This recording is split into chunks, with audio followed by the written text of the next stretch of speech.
शनिवार है। अगर तुमको लगे कि मेरे जीवन में बहुत बीमारियों ने मुझे घेर रखा है तो प्रयास करा करो कि बेलपत्र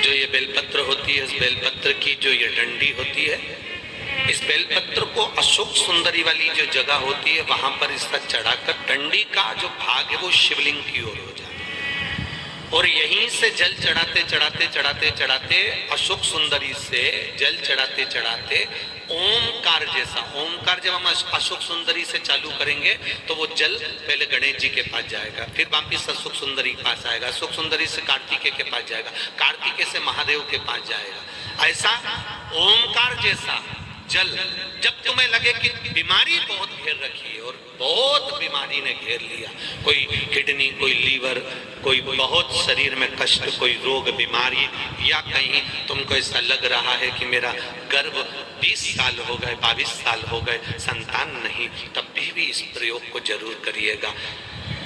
डंडी का मुख शिवलिंग की ओर, पत्ती का मुख अशोक सुंदरी की ओर। जल चढ़ाते समय अशोक सुंदरी से धार चालू कर कर गणेश जी पर, गणेश जी मालूम है ना सबको कहाँ गणेश जी होते हैं, कहाँ कार्तिकेय होते हैं, एक बार समझ लो उसको भी अच्छे से। ये नीचे का गोल भाग, ये जल जाने का स्थान, ये शिवलिंग। बीच में जो मोटी सी लाइन होती है वो अशोक सुंदरी का स्थान है। शंकर जी के राइट में जहां से पानी नीचे गिरता है उसके कोने पर गणेश जी का स्थान, इधर कार्तिकेय का स्थान।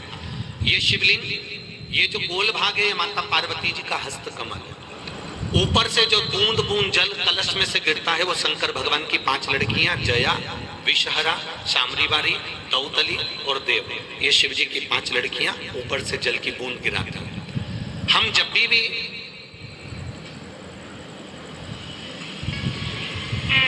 अगर इस कार्य को कर रहे हैं तो बेलपत्री जो चढ़ा रहे हैं वो अशोक सुंदरी वाली जगह पर बीच में चढ़ा दिया, डंडी का मुंह की तरफ। जल चढ़ाना यहीं से चालू करा, यहाँ से गणेश जी पर गया, गणेश जी से अशोक सुंदरी पर आया, अशोक सुंदरी से कार्तिकेय पर आया, कार्तिकेय से देवाधिदेव महादेव पर आया। ये ओम बिंदु जल है, इसको हरिओम जल भी कहते हैं।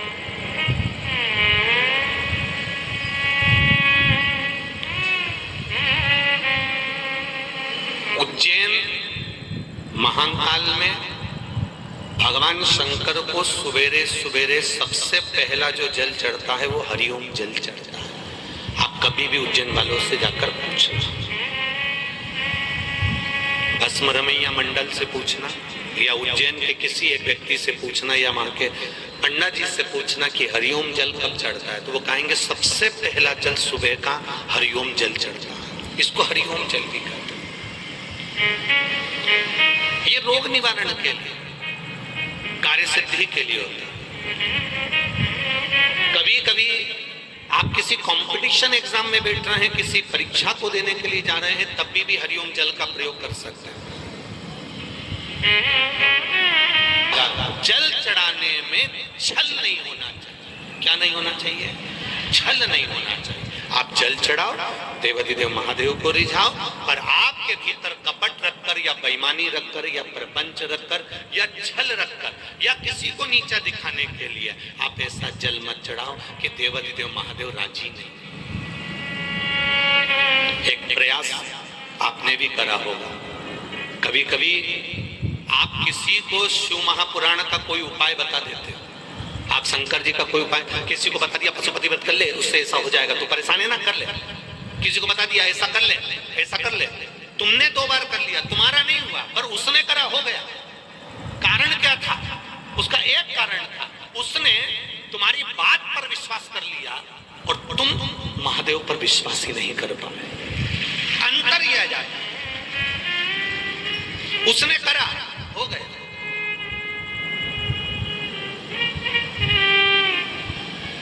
कितना? एक पशुपति व्रत को दुनिया के लोगों ने शिव महापुराण के अंदर जो पशुपति व्रत का महत्व है उसको कितना छुपा के रखा था साहब, कितना छुपा के रखा था। क्योंकि वो व्रत केवल एक ऐसा था जिस व्रत के बल पर जो मांगा वो मिल जाता। और कितने सोमवार का होता है? बोलो बोलो जम के। मात्र 5 सोमवार का वो व्रत है।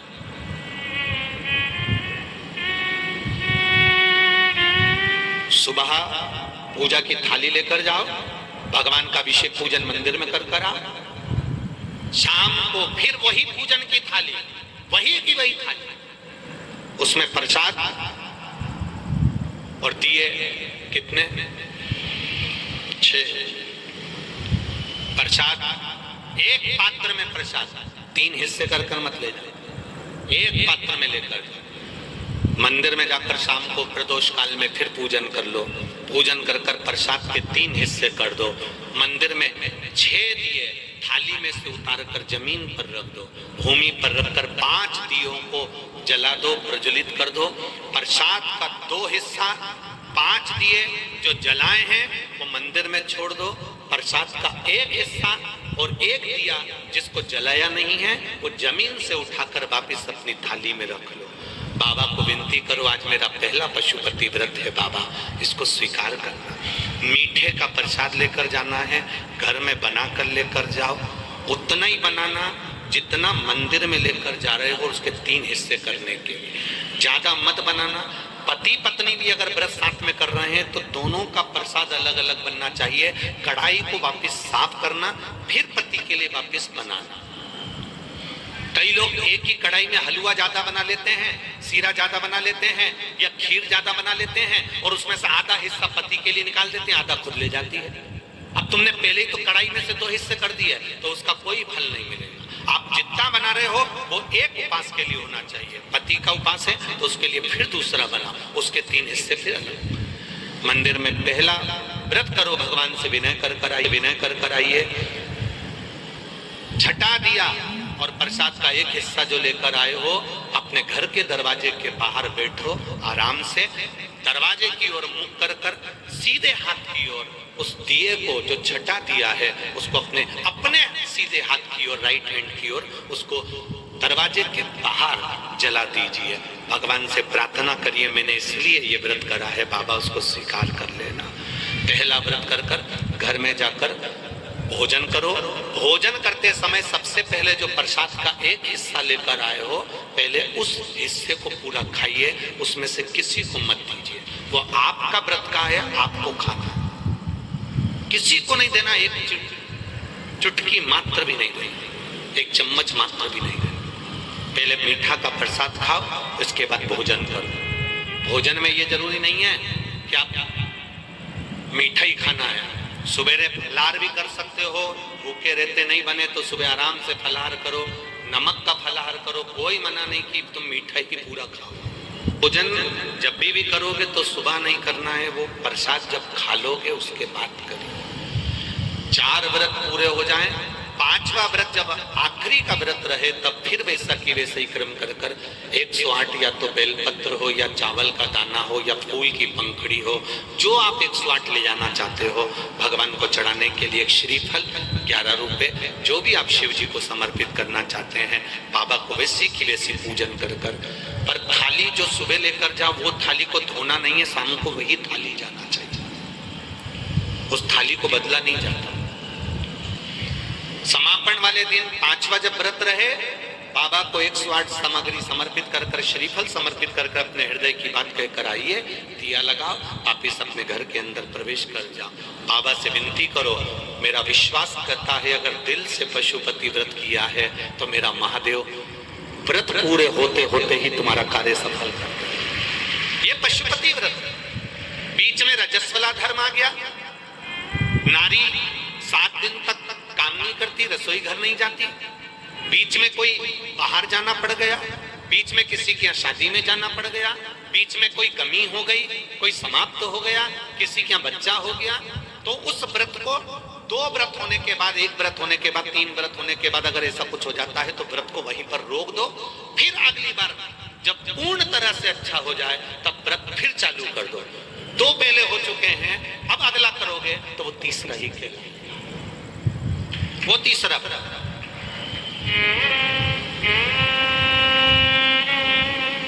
भगवान की भक्ति के साथ ये पशुपति भगवान का स्मरण, आप दिल से करो। कितना कितना छुपा हुआ था शिव महापुराण की कथा। कोरोना काल के पहले शायद कई लोगों को तो स्मरण में भी नहीं होगा कि शिव पुराण की कथा भी सुनने का एक आनंद होता है। श्री शिवाय नमस्तुभ्यम, ये वो मंत्र शिव महापुराण का है जिस मंत्र का मात्र उच्चारण करने वाले का मुख का दर्शन भी। और यही नहीं, उज्जैन के ऋणमुक्तेश्वर मंदिर में पुराने समय के पत्थर पर अंकित लिखा हुआ है कि शंकर भगवान की शिव महापुराण की कथा सुनने वाला, भगवान शंकर का भजन करने वाला एक पीढ़ी नहीं, अन्य पुराणों में 7 पीढ़ी तरने का लिखा है, पर उसमें लिखा 71 पीढ़ी तर जाती है। अपने घर से इतना भी जल लेकर गए हो, थोड़ा भी लेकर। मैं बड़ा धन्यवाद देना चाहूंगा आजकल के पुरुषों को, आजकल के भाइयों को और नवयुवक बेटों को। नवयुवक बेटे भले जींस पहन रहे हैं, भले टी शर्ट पहन रहे हैं, भले दुकान पर जाते हैं, ऑफिस में जाते हैं, पर ऐसे नवयुवक सर्विस करने वालों को, नौकरी करने वालों को और ड्यूटी करने वालों को और दुकान धंधा व्यापार करने वाले बेटों को, नवयुवक बेटों को धन्यवाद दूंगा जो अपने घर से पानी की एक बोतल साथ में लेकर जाते हैं और मंदिर में रुककर उसी बोतल से पानी चढ़ाकर भगवान देवादिदेव महादेव को चले जाते हैं। धन्यवाद आपको बहुत बहुत, धन्यवाद बहुत बहुत। गुरुजी घर से पानी ले जाते हैं, लोटा तो मंदिर में रहता ही है गुरुदेव, हम उसमें डाल लेते हैं और शिव जी को चढ़ा देते हैं। कई बार लोटा नहीं मिलता तो हम बोतल से ही भगवान शंकर को पानी चढ़ा जाते हैं। हमने भी उनसे कहा कोई बात नहीं, भगवान भी सोचेगा हरिद्वार गया था तो गंगा जी की बोतल भर लाया था, इसलिए देवादिदेव महादेव को चढ़ा दिया। ये तो समझने वाला समझेगा, ये उसके ऊपर, ये उसके विश्वास पर। चढ़ाओ उसको, करो उसकी बात। शिव कथा कह रहे, इन नेत्रों को सही जगह पर लगाओगे तो देने वाला भी कभी कमी नहीं रखता। किसी लड़की में नैन को लगा दिया, किसी छोकरी में लगा दिया तो उनने मोहल्ले वालों ने खूब दिया, और तुमने वो नेत्र अगर मेरे भोलेनाथ में लगा दिया तो वो भोलेनाथ ने बहुत दिया। ये नेत्र पर एक गलती असुरों से हो गई थी। मंथन के समय पर जब मंथन हुआ, समुद्र मंथन जब किया गया, शेषनाग की नेति बनाकर, मंदराचल की रई बनाकर जब मंथन प्रारंभ करा, उस मंथन में सबसे पहले अगर कुछ निकली थी तो गौ माता निकली। उस मंथन में 5 गाय निकली, नंदा, सुभद्रा, सुरभि, सुशीला, बहुला। 5 गाय मंथन के समय पर निकली। उन 5 गाय के निकलने के बाद फिर विष निकला,